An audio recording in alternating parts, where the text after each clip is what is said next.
Welcome back to Straight Talk Real Estate with Ken Pletsky. Today we're getting into one of the most important parts of the Buyer Brokerage Agreement, agency. This is where you define actually who's representing you in the transaction. And at its core meaning, agency is this. It's who is working in your best interest, right? The fiduciary relationship we have with our clients means that we put your needs above any of our own. And in your best interest of that process. So when you sign a buyer brokerage agreement, you're entering into a relationship with a brokerage, not just an individual. The brokerage assigns the broker. It might be you have a relationship with the specific person at the brokerage, and that is who they will assign because that's who's actually going over the form with you. And when they assign a broker, that's someone like me, where if I was representing you as a buyer, I'm filling out my brokerage and then I'm actually putting my name in the agreement. And they're going to be the spokesperson or the representative of you during the process. They're going to help you find the perfect house that fits and matches your wants and needs that you gave them. They're going to end up structuring the contract, writing it through negotiations, representing you in the inspections and investigation of the property, and getting you all the way to the closing where they'll hand you those keys on that great day where you actually become a homeowner. So now within the agreement, there's two main types of agency agreement. There's exclusive agency and non-exclusive agency. Exclusive means you're committed to the one brokerage that you work with, and the brokerage is committed to representing you, and you're agreeing to that. If you buy a home during that time period, the brokerage is the one representing you. They're the agent that's actually working on your behalf, so to speak. A non-exclusive agency is different. It allows you to work with multiple brokers and agents across the areas that you want to search, and there's less commitment on both sides, right? So let's break that down a little bit in real terms and kind of talk about it and discuss it and kind of give you a perspective of both the buying side of that, of the buyer, and then also on the agent side of things, right? So if you're in an exclusive agreement and you go out to an open house and you talk to another agent, that agent isn't representing you. You know, you already have representation. So when they're asking you questions or you're asking them questions, make sure that you tell them that you're in an exclusive agreement with an agent so that in case you decide to write an offer, your agent is going to be the one handling it. Don't feel pressured from the open house agent. Don't ever be coached on how to get out of a contract with an agent. I mean, because that's unethical for a listing agent to do. But make sure that you've actually disclosed to the agent who may have been hosting the open house that you have an agent involved so that they can reach out to that agent and give them any feedback, answer any questions that you might have had that they were going to provide to you.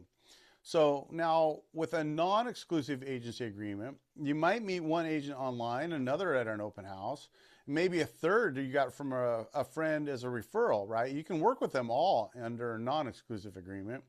But here's what happens. No one really knows who's representing you. And so there's a different level of commitment.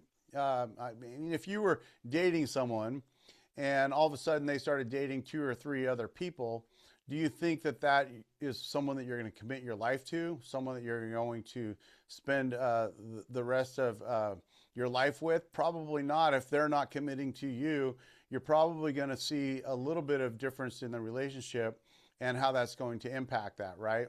So that's one way to explain it. You know, an agent might be investing a lot of time with you.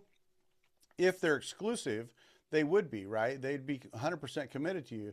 If you're under non-exclusive, they're probably not sure it's actually going to turn into something that they're going to represent you in. So they're probably going to pull back a little bit and maybe thinking that they're not going to be part of the deal if you were to find something with another agent. But here's the reality, right? I mean, if you're under full representation, if you have an agent that's exclusive to you, someone negotiating hard for you, protecting your position, guiding you through the process, then clarity matters. And understanding that clarity means that you're committed 100% to them, and they're working hard to fulfill all of those things that you set out for them to do. Exclusive agreements tend to make stronger relationships and probably lifetime relationships with an agent. Better advocacy because everyone knows where they stand. I mean, the agent's going to represent you fully in those types of agreements where you've committed 100% to them. Non-exclusive agreements, you know, they give you a little bit of flexibility, but they also are going to create a lot of confusion. Who represents people? What happens if you find a house with that person? Well, you know, I'm busy on Monday, I couldn't show, but you go out and you find something with someone else. The representation or commitment from the agent would be a little bit challenged and stressed, right? That would be cause a little bit of problems, and I hope you can understand that, of how that might affect you if you were choosing to work non-exclusive. You know, neither is right or wrong. I mean, I can't tell you the best way and approach to go. I just know that if you were exclusive to a buyer brokerage agreement and they pick the agent you're working with, they're probably going to work harder for you, because non-exclusive agents that are signing those types of agreements are probably working with multiple people and maybe not able to commit 100% of their time to that. But it just depends on what you want. It depends on if you're just in the early stages, maybe you do sign a non-exclusive until the agent's proven their you know, hustle and their drive and their knowledge about the market. But you would want to do that under the term side of things, which was our last episode. If you didn't see or hear that, then you probably want to go back and talk about, you know, the term and the area that we were discussing. But the important part about agency section of this buyer brokerage agreement is you just don't check just a box, right? Don't sign a form that you haven't had a discussion around what that means and around the commitment and promises that the agent's going to make and give you to provide you the guidance that you're going to need during the buying process, because that's common today with electronic signatures. Forms can come to us all pre-filled out, and we trust the person that sent them to us, and we haven't had the discussion.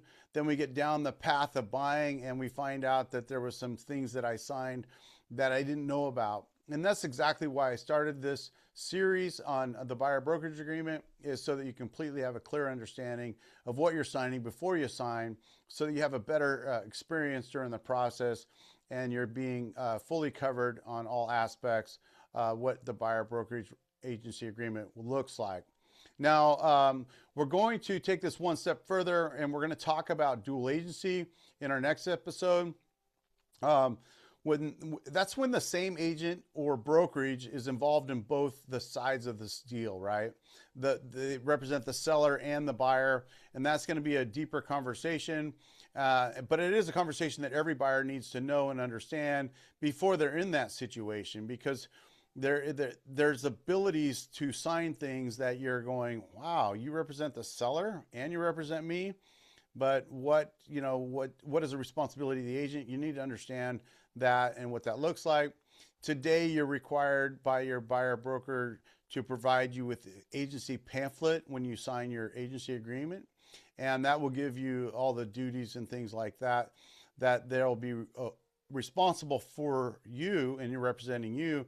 But there's a little bit of ambiguity in the fact of when it gets to gray areas and confidentiality, things like that you'll want to know about. So, and having a discussion about dual agency is going to be important. So if you want to stay tuned or subscribe to this channel, I think it's going to be a good channel for you if you're in the buying process, or if you know of someone that's in the buying process, just sharing these links to our page so they can have an understanding about what their expectations should be and how to protect themselves in a agency agreement as they choose a buyer brokerage to represent them.